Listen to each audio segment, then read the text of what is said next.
सुबह का नाश्ता यूं ही टेबल पर रखा रह गया। किसी ने उसे हाथ तक नहीं लगाया। मालती जी अपने पति और बेटे को मनाती रह गई, पर दोनों की दोनों अपनी गर्दन ऊंची किए चुपचाप घर से निकल गए। कितने प्यार से दोनों के लिए सुबह 5 बजे उठकर उनकी पसंद का नाश्ता बनाया था, ये सोचकर कि कुछ तो घर का माहौल बदलेगा, पर ऐसा कुछ भी नहीं हुआ। बात करना तो दूर की बात है, दोनों ने ही एक दूसरे की तरफ देखा तक नहीं। उदास होकर वो भी बिना नाश्ता किए ही सोफे पर आकर बैठ गई। आखिर उन्हें समझ में नहीं आ रहा था कि कैसे घर की स्थिति को संभालें।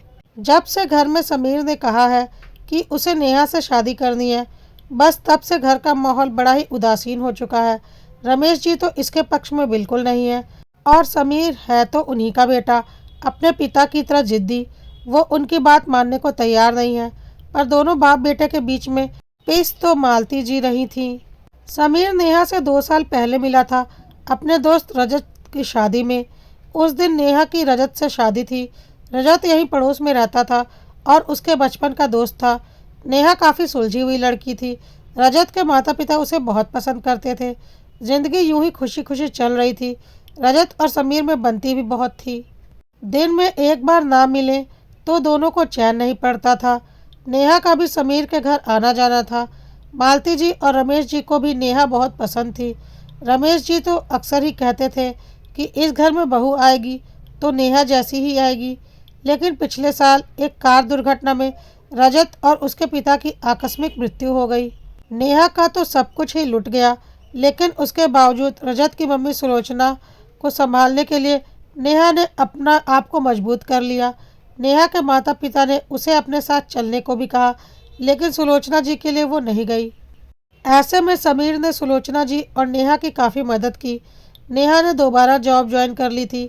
दिन में सुलोचना जी अकेली होती थी, इसलिए मालती जी खुद भी दिन में एक चक्कर उनके घर जरूर लगा आती थी।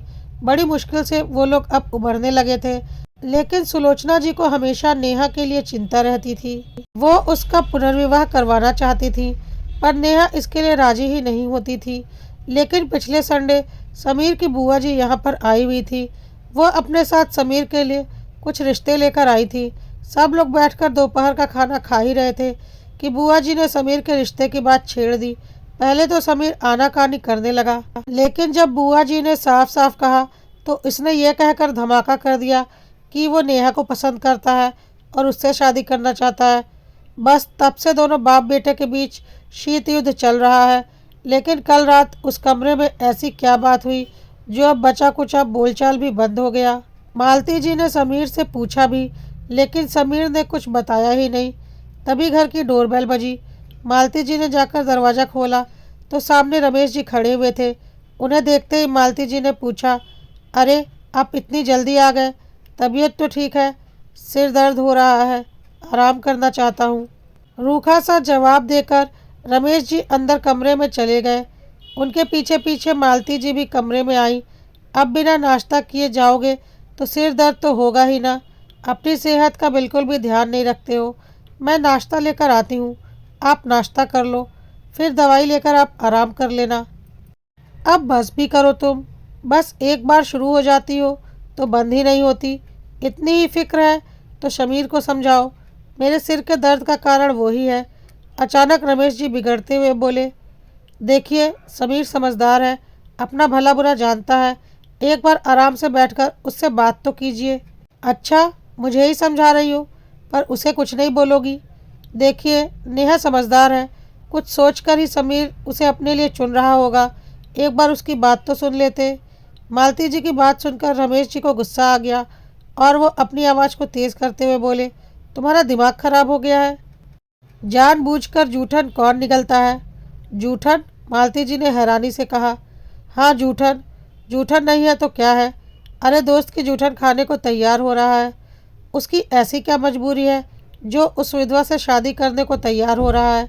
उसे तो अभी एक से एक बढ़कर लड़की मिल जाएगी। मेरी तो मजबूरी थी कि मुझे अपने बेटे को पालने के लिए एक औरत की ज़रूरत थी, इसलिए मैंने। बोलते बोलते रमेश जी अचानक रुक गए। उन्हें ध्यान आया कि वो कुछ बहुत गलत बोल गए हैं। मालती जी उनकी बात सुनकर बिल्कुल हैरान खड़ी रह गई, जबकि रमेश जी वहाँ पर रखी कुर्सी पर दूसरी तरफ मुंह करके बैठ गए।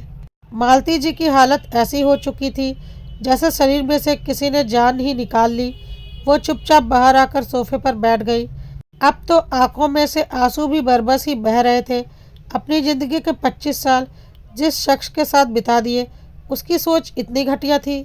मतलब उसके लिए मालती जी सिर्फ एक जूठन थी जो मजबूरी में उनकी ज़िंदगी में थी, सिर्फ इसलिए कि उन्हें अपने बेटे समीर को पालने के लिए एक औरत की ज़रूरत थी। आज से 25 साल पहले मालती जी का भी तो रमेश जी के साथ पुनर्विवाह हुआ था।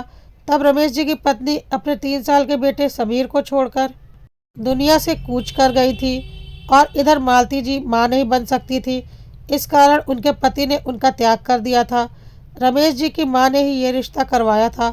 शुरू शुरू में तो रमेश जी मालती जी से ढंग से बात भी नहीं करते थे। बस वो मालती जी के पास अपनी ज़रूरत भर के लिए आते थे। बाकी उन्हें मालती जी से कोई लेना देना नहीं होता था। अगर मालती जी से कोई काम भी होता या तो वो अम्मा के ज़रिए बोलते थे या फिर समीर के ज़रिए। सीधे मुँह कभी भी उन्होंने मालती जी से कोई बात नहीं की। हमेशा ही दोनों के रिश्तों में कुछ कमी सी रही थी। अपनापन तो ना के बराबर ही होता था।